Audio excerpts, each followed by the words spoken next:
सरोजिनी नायडू यांचा जन्म 13 फेब्रुवारी 1879 रोजी झाला. हैदराबाद येथे झाला. त्यांचे मूळ नाव सरोजिनी चट्टोपाध्याय होते. त्या एक महान कवयित्री होत्या. त्यामुळे त्यांना भारत कोकिळा हे नाव दिले. तसेच त्या स्वातंत्र्यसैनिक सुद्धा होत्या. त्यांच्या वडिलांचे नाव अघोरनाथ चट्टोपाध्याय व आईचे नाव वरदा सुंदरी होते. त्यांचे वडील प्रसिद्ध वैज्ञानिक आणि शिक्षाशास्त्री होते. त्यांच्या आई एक कवयित्री होत्या. त्यांनी वयाच्या 12व्या वर्षी मद्रास विद्यापीठाच्या मॅट्रिक परीक्षेत अव्वल होऊन प्रसिद्धी मिळवली. त्यांनी उर्दू, तेलुगू, इंग्रजी, बंगाली आणि पर्शियन भाषेत प्रभुत्व दाखवले.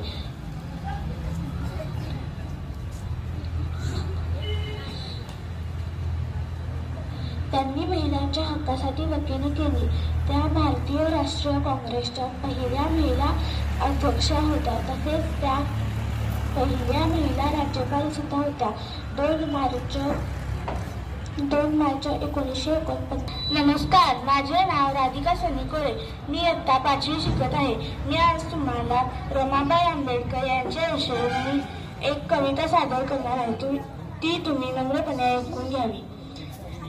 त्यागालाही वाटावी लाज, त्यागालाही वाटावी लाज, असा माई तुझा त्याग, असा माई तुझा त्याग.